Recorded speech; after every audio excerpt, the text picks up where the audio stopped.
Once upon a time there lived a man and his wife, who much wished to have a child, but for a long time in vain.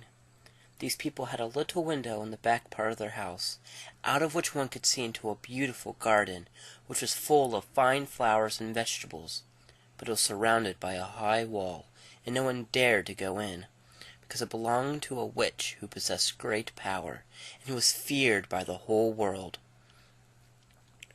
One day the woman stood at this window, looking into the garden, and there she saw a bed which was filled with the most beautiful radishes, and which seemed so fresh and green that she felt quite glad, and a great desire seized her to eat one of these radishes.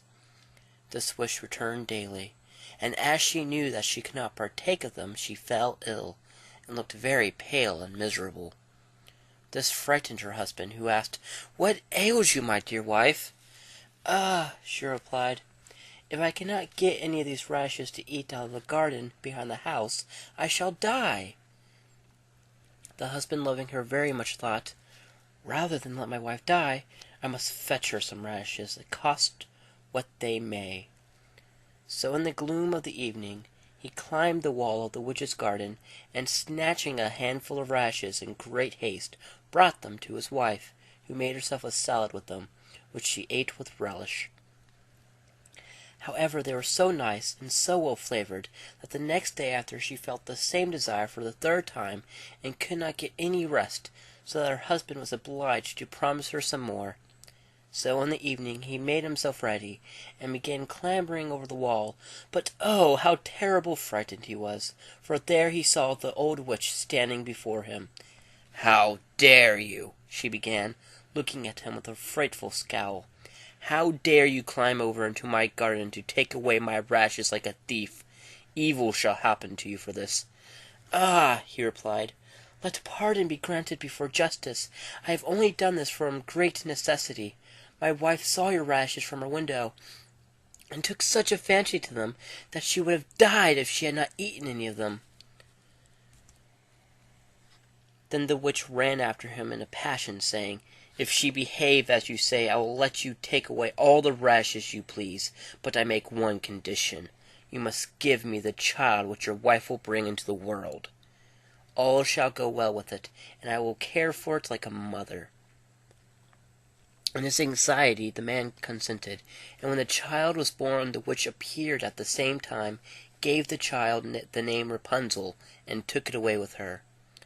Rapunzel grew to be the most beautiful child under the sun, and when she was 12 years old the witch shut her up in a tower which stood in a forest, and had neither stairs nor door, and only one little window just at the top. When the witch wished to enter she stood beneath and called out, "Rapunzel, Rapunzel, let down your hair." For Rapunzel had long and beautiful hair, as fine as spun gold, and as soon as she heard for the witch's voice, she unbound her tresses, opened the window, and then the hair fell down 20 ells, and the witch mounted up by it. After a couple of years had passed away, it happened that the king's son was riding through the wood, and came by the tower. There he heard a song so beautiful that he stood still and listened. It was Rapunzel, who, to pass the time of her loneliness away, was exercising her sweet voice. The king's son wished to ascend to her, and look for a door to the tower, but he could not find one, so he rode home. But the song had touched his heart so much that he went every day to the forest and listened to it. And as he thus stood but one day behind a tree, he saw the witch come up and heard her call out, "Rapunzel, Rapunzel, let down your hair." Then Rapunzel let down her tresses, and the witch mounted up. "Is that the ladder on which one must climb? Then I will try my luck too," said the prince. And the following day, as he felt quite lonely, he went to the tower and said, "Rapunzel, Rapunzel, let down your hair."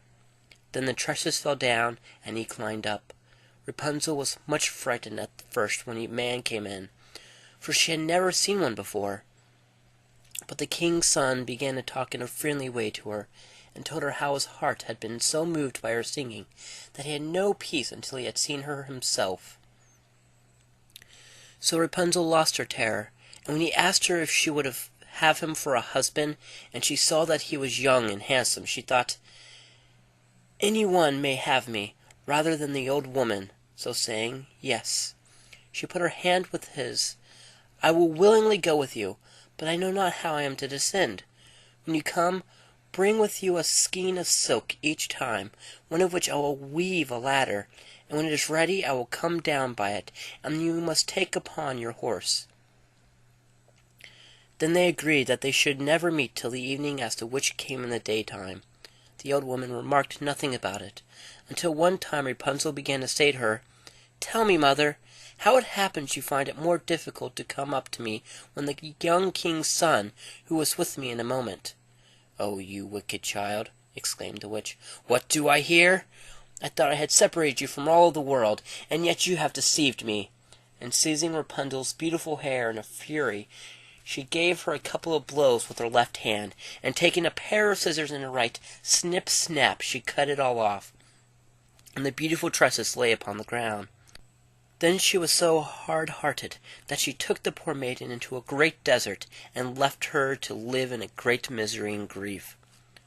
But the same day when the old witch had carried Rapunzel off in the evening, she made the tresses fast above to the window latch, and when the king's son came and called out, "Rapunzel, Rapunzel, let down your hair," she let them down.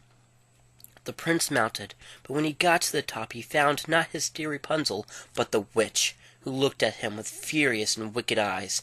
"Aha!" she exclaimed scornfully. "You would fetch your dear wife, but the beautiful bird sits no longer in her nest, singing, 'The cat has taken her away, and will now scratch out your eyes.' To you Rapunzel is lost. You will never see her again." The prince lost his senses of the grief at these words, and sprang out of the window of the tower in his bewilderment. His life he escaped with, but the thorns into which he fell put out his eyes. So he wandered blind in the forest, eating nothing but root and berries, and doing nothing but weeping and lamenting for his loss of his dear wife. He wandered about thus in a great misery for some few years, and at last arrived at the desert where Rapunzel, with the twins to which she had given birth, lived in great sorrow. Hearing a voice which he thought he knew, he went up to her, and as he approached Rapunzel recognized him, and fell upon his neck and wept. 2 of her tears moistened his eyes, and they became clear again, so that he could see as well as formerly. Then he led her away to his kingdom, where he was received with great demonstration of joy, and where they lived long, content, and happy. What became of the old witch, no one ever knows.